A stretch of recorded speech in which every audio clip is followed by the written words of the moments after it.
Hi and welcome to Print. Welcome Ishwak and Jim. Thank you for coming today and thank you for a wonderful show actually, which we've already watched. Thank you. I'll just start with a question. So my first question to both of you is that both of you are playing real life characters in this show. And they are big names in the scientific community. And I wanted to know from each of you, what were the challenges in playing those real life characters and what was that one interesting point or maybe quirk or eccentricity for each of the characters that you play? I was playing a businessman, Homi Adajania. You playing Homi Adajania, no? The question just now just reminded me of one moment in the show where Dibyendu's character, Raza Mehdi, and I think Dibyendu has just done a superb job. And I think everyone should just be excited about what is left to see from him in season 2 because he is brilliant. He's brilliant. He's a brilliant actor. But at one point he comes to me and he's like, Mota bhai, chota bhai, and he's looking at me, outside, and he's like, Dekho, homie, science ki duniya mein facts chalti hai. And I'm like, it's just so good. And so in these interviews, sometimes when the people are like, you're playing real life characters, it's like, is it? Amazing. Just incredible to be able to play such a truly interesting, complete person. Not just his contributions to science, but his work in the arts, his work in culture. He wrote books on it. He painted. He was a violinist. There's an anecdote told to us by from the book of Mrinalini Sarabhai's memoirs that they were all at a awards show for science, essential scientists award show in South America. And Homi Bhabha showed up late, missed his award, and has walked in with one of Hollywood's top A-list actresses at the time, and has had a couple of drinks, made a few jokes, and has bounced. And so all of these different details that we would hear, different anecdotes that would just get added to create this person that you just couldn't believe. He had so many interests and he explored them so passionately, and he wasn't afraid of the hard work required to really know the thing that he got interested in. And that is tremendous. Obviously, it shows in everything. I mean, most of the institutes, he's designed everything down to where each plant is on the campus. He was a perfectionist and exacting and really focused his time and his energy on whatever he got interested in. And I find that to be just so interesting. Never felt the weight of playing Vikram Sarabhai because I was given a very wonderful piece of advice by Abhay and Nikhil sir, Mr. Arbani, that while you're playing Vikram Sarabhai, don't forget that you're also playing Vikram. And that kind of idea encapsulates how the keystone of the show. That's how it's been written. It's a very human story. And from day one, every scene, I was just hooked to the script. Every scene was so felt. It felt as if while the magnitude and the what it was, the premise of it, and the context of it was kind of larger than life, and it was another time space. It felt like this is my story.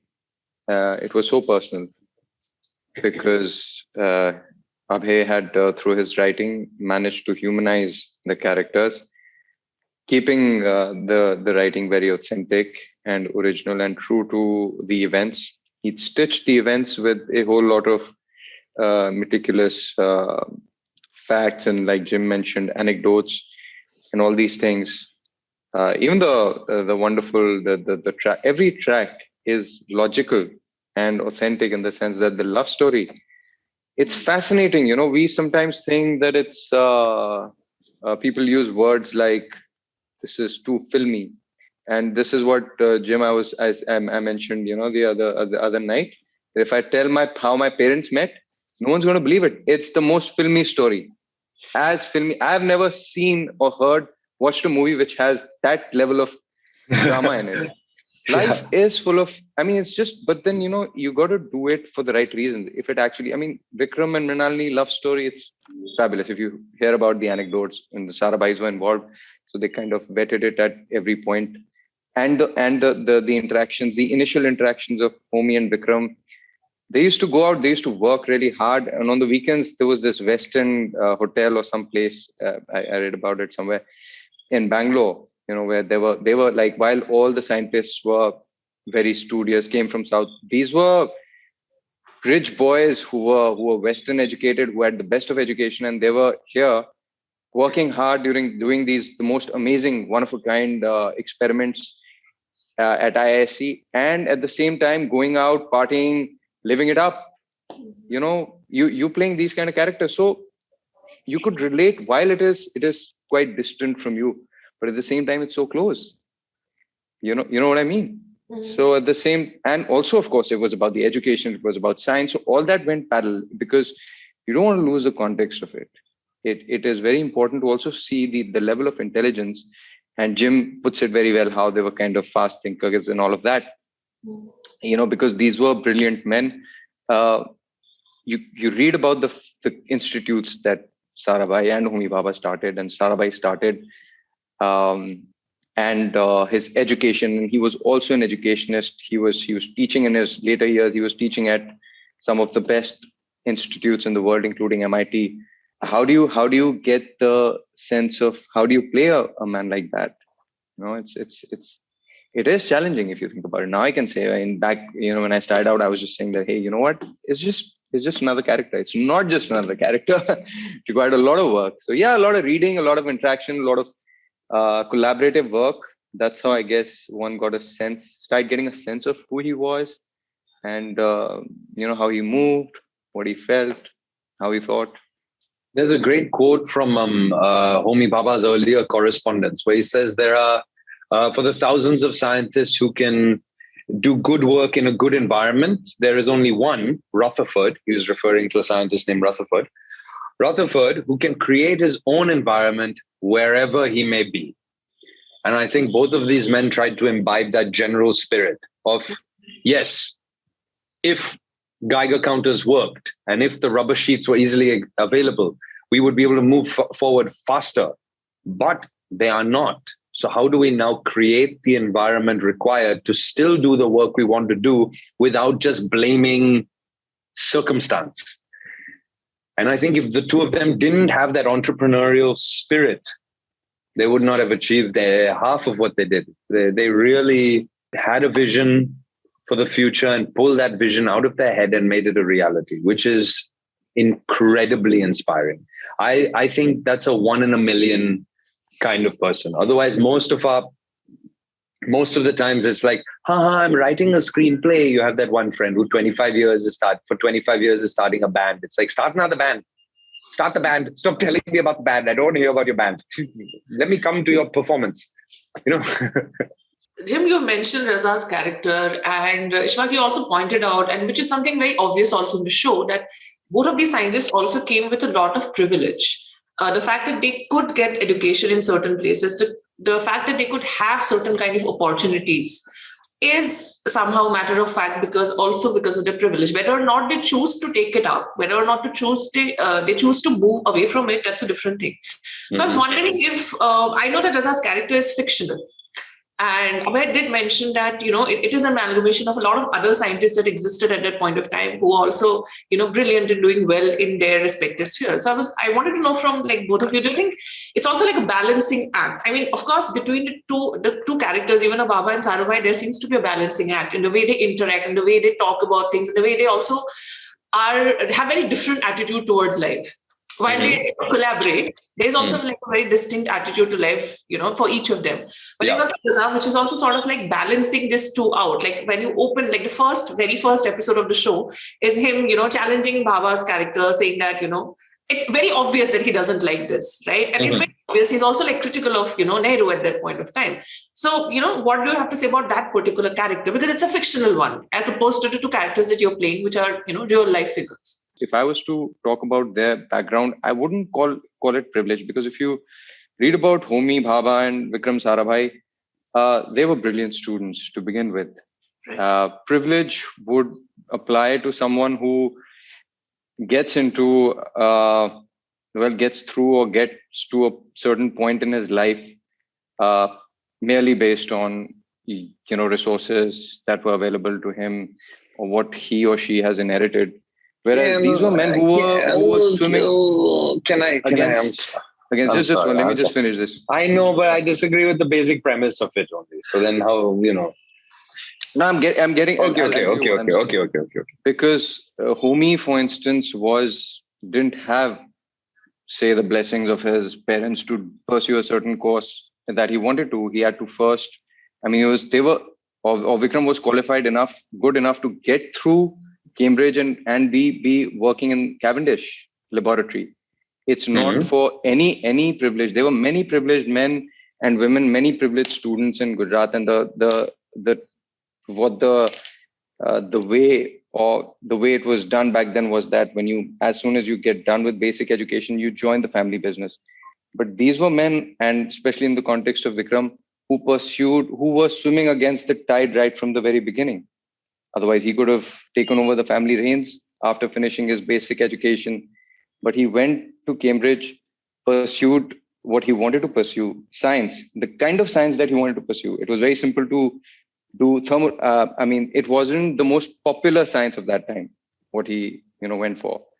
So I think it is that awareness at a very young age that I am in a position better than a lot of people, but what do I do with this? Or maybe not even that, just seeing yourself where you are and forgetting. It's like one is, you critique the whole thing, you kind of take an overview of a lot of things. Other thing is just the lightness of thought. The fact that, he is where he is and he sees possibilities. It's not about what I have and what I can do with this. All that comes later. But at that young age, what does it mean for someone at that young to go and pursue education of this level and then wanting to pursue research along with, using that education for a whole lot of reasons? That's what it's about. The reason that I was saying earlier is that essentially you cannot separate these things. You cannot pull apart the strings that make up a person and say, if we took this one out, maybe the same thing would happen. We don't know. There's no way to know. The fact of the matter is they were privileged, both of them. I mean, and the makers don't shy away from it. They say right in the beginning, what do you think all rich people know each other, Raman? Right in the beginning, it's saying now you're against the business class and stuff. Because I think there's no point, like how Homi sometimes says to you, and your character disagrees, and that's a good conflict. But he says you don't need to feel guilty for your privilege. You don't need to suddenly and this is their opposing views. And Sarabhai says, I'm not feeling guilty. This is what I want to do. And but the fact is they are, and we cannot pull apart who they are from the fact that they've started in that way. Of course, they are brilliant and they've achieved lots of things and they've done it under hard work, And for example, Jamshed Bhabha went in a different direction than Homi Bhabha. He was more related to the arts and culture in Bombay. Same family, similar genetic structure probably, but then again, you can never know, who gets how many washes of what in the womb.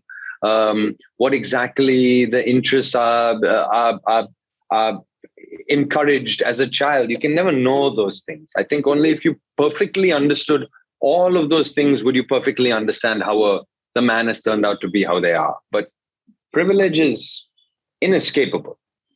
Yes, I have worked very hard, but I can't pretend for a second that I have not had it easier. I find that the term itself is kind of problematic because I think that doesn't encapsulate them in the sense that I know what you're saying, like within, but within that, the opportunity, it's just that I feel that where these men stand, they had more opportunities, and what they chose to do with those resources is what needs to sort of be kind of seen rather than, true. Where they were.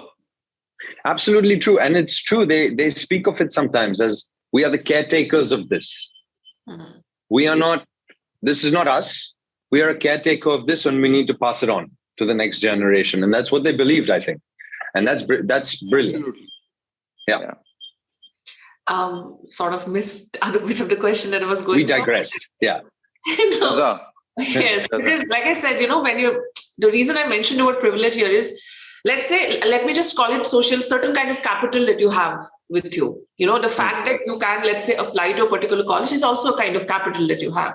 Yeah. When I say privilege, of course, I'm not simply going for the fact that, okay, these guys had like everything in their hands and they just went through life with everything, and they had everything easy. That's not what I was going for. But let's say somebody like Raza did not have, let's say, had the similar kind of capital in a way. Of course, he is a brilliant scientist. Of course, everybody is doing their bit. What I was going for is that, in a way, because it's a fictional character, it's a created character, which is a big part of the show. And you've also mentioned that he would be, again, a big part of the second season as well, probably. So I just want to know, does he bring that balancing act to these two characters who have had certain kind of capital, let's say? Well, he did have a lot of support, as it's shown. He did have funding. He did have takers for his science. I always saw it, I don't know, Jim, how it was for you, but I found a very interesting sort of bond. And we it's like also like the fact that, we were more coming from that, the school of thought of kind of utilizing something like cosmic rays and making something out of it. And then he sort of moves on to pursuing nuclear fission and creating a reactor. But he had a different kind of a science. He was working with cyclotron. He's working with this heavy sort of a very American idea of creating a whole, this infrastructure to build something like a cyclotron, which was like they were different kinds of scientists at that point. Then, I mean, the point is he was a brilliant scientist and he did have takers. He did have people who were supporting him. Whether you look at the great scientists of that time, other than Bhabha and Homi Bhabha and Vikram Sarabhai, they had the means. It's not that they didn't have anything. Probably the start point wasn't the same, but with their brilliance, and that's why he's such a formidable character. That's why even if you see some of the scenes, he gets the other characters given that respect. They say, Raza Saab, aap aiye. Join. Homi says that, we can do so. That's one of my favorite scenes when, at the reactor, after the thing. So I was going to talk about. Yeah, it's such a beautiful thing because at the end of the day, it was those men. The sense I got was that, especially with the way it was written, and I kind of, the research I did, the scientists of those days were men of science, whether they were Indian or, outside of India. They truly believed at one point of time that we all are a part of an international scientific community, which included Raza, Homi Bhabha, Vikram Sarabhai, and a whole lot of other scientists. So I'm not going to speak for the creators, but I can speak about my character's relationship with Raza. And my character's relationship with Raza was like, there is an element of what you're saying, which is the person in the position of privilege will always look at a fellow scientist as a fellow scientist. We both need to try to do our best.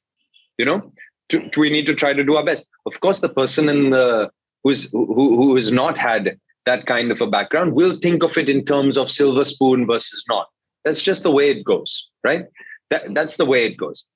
However, that scene I do think is so beautiful because Homi Bhabha is sitting at after years of work to get to that swimming pool reactor, like being told he needs to resign from his post, disappearing for some years after his father's death, except all of these complicated factors that led him to eventually making this. And the work must have been enormous.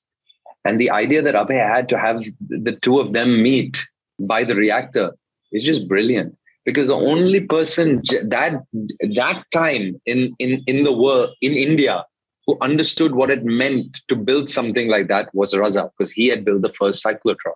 And that is no joke. It must have been as enormous a task as it was for Dr. Bhabha. And so when you see the two of them sitting there, where all these differences are suddenly just erased by the glory of the achievement. I find that to be just incredibly beautiful. And I think that's in general how we should try to approach life. Be aware of privilege, but also be absolutely ready to dissolve all of the boundaries that it might create in appreciation of somebody else's work. And I think they both appreciated each other in that scene in a I was going to say lovely way, but I'll leave it to you guys to decide. It is quite lovely. I vouch for that. This is slightly not about the show. It's more about the characters you've played generally. So for both of you, I am going to name one show that you've done previously. For Jim, Made in Heaven. For Ishwak, Patal Lok.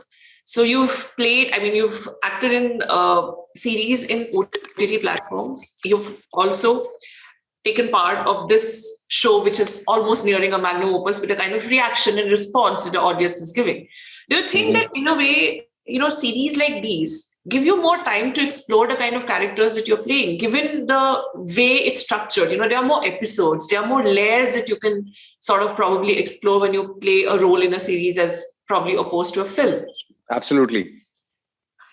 I think it's the very start point itself is like the first thing you said, that you've got more time, which means there's a lot more that you can do. And a very simple thing, how I could just put it like this, like, if you have a beginning, a mid, and end, here, the beginning itself has an arc, itself has like that, those three parts. So it's a treat for an actor, for a writer, for the filmmaker, a lot to do. I find extremely this medium of storytelling extremely enjoyable, because for the simple reason that you can, tell a story like this, where just look at the length and what all has been covered in something like Rocket Boys. Let's talk in the context of Rocket Boys. Look at the landscape, look at the background from, we're looking at World War II right up to the Indochina War.